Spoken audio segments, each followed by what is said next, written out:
You want to make a big dungeon map for your D&D table, but you're worried that if your players see the whole thing, it's going to ruin all the fun? Well, in this video, I'm going to show you how to make really quick dungeon maps that you can throw down on the table room by room. And the cool thing is, you don't have to have any drawing experience to do it.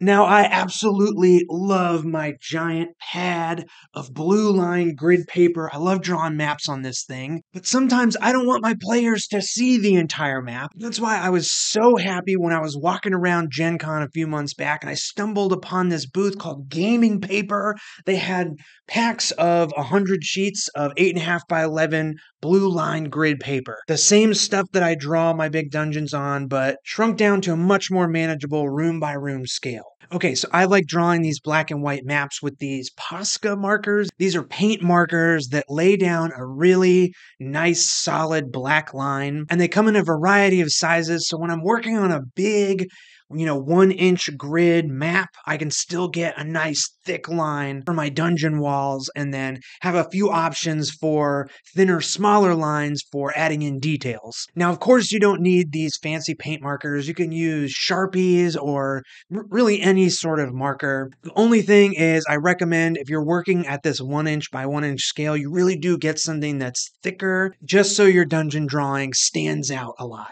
Okay, so I'm going to jump right into this dungeon drawing. And since it's the spooky season, I thought it would be fun to draw at least the first few rooms of Castle Ravenloft. So I'm using the thick PC7M Posca pen for the walls. And having this nice bold line is what really distinguishes the inside of the castle from the outside of the castle. Now I'm using the medium-size PC5M Posca for the doors and the brick pattern. And later in the video, I'll use the smaller PC3M Posca to draw in some details. Now, as you can see, I'm being really quick.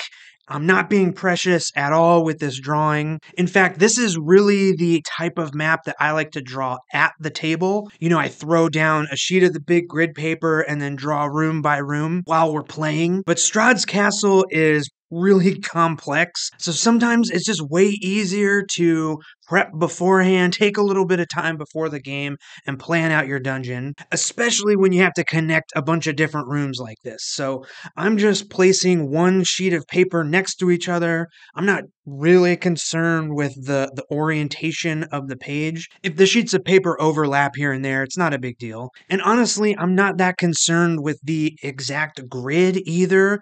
When I run games, I usually run simpler, less tactical games than 5e. So for my Castle Ravenloft, I'm shrinking some of the rooms to fit on the sheet of paper. But if you're concerned with the rooms being the exact correct proportions on the grid and the rooms are bigger than a single sheet of paper, it's really easy just to use some tape and stick a few sheets of paper together. You'll still be able to fold up the big multi-sheet room into like a single sheet size so you can easily throw it down on the table when the players enter the giant room. Now, I also get asked a lot what I do about secret doors and pathways that you don't want your players to see when you throw down the map on the table. And I can see why that is a concern, especially in Castle Ravenloft. There's lots of secrets and hidden passageways, all that stuff. But having these individual sheets of paper, you can really easily and quickly just kind of trace over and make a second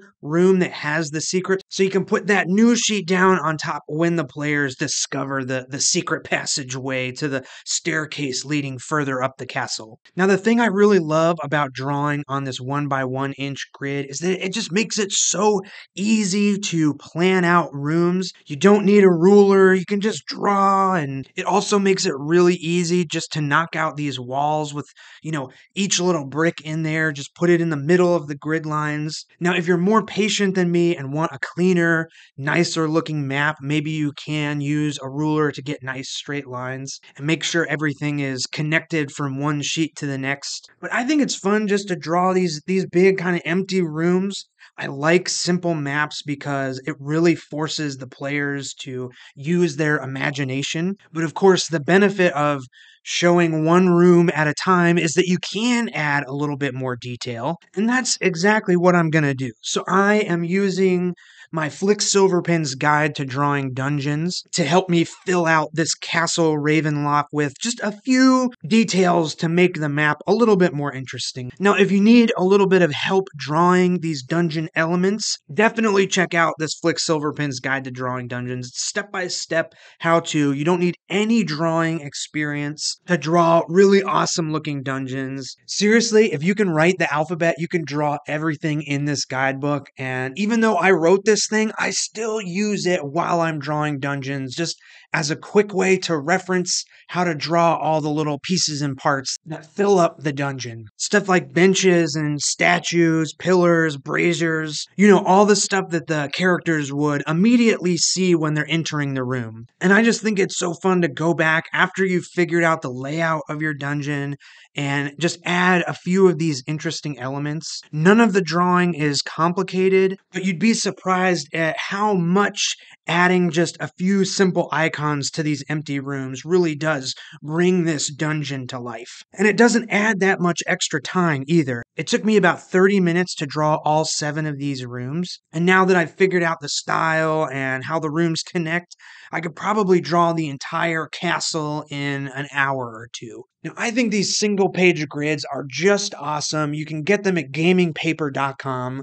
This video isn't sponsored or anything like that, so if you want to print out your own grid paper, you totally can. I'll have links to all that stuff down in the description. I hope this video was helpful and encouraging. Drawing dungeon maps is super fun. It's surprisingly easy, and you'll love how impressed your players are when you throw a map down on the table. If you'd like to support the channel, I have a Patreon where I make monthly guidebooks and adventures. There's a digital tier and a physical tier. So every month I mail out new zines to my patrons. If you'd like to pick up Flick Silverpen's Guide to Drawing Dungeons, it's in my online shop. There's also a bunch of other guidebooks as well as one-shot system-neutral adventures and other resources for your tabletop role-playing game.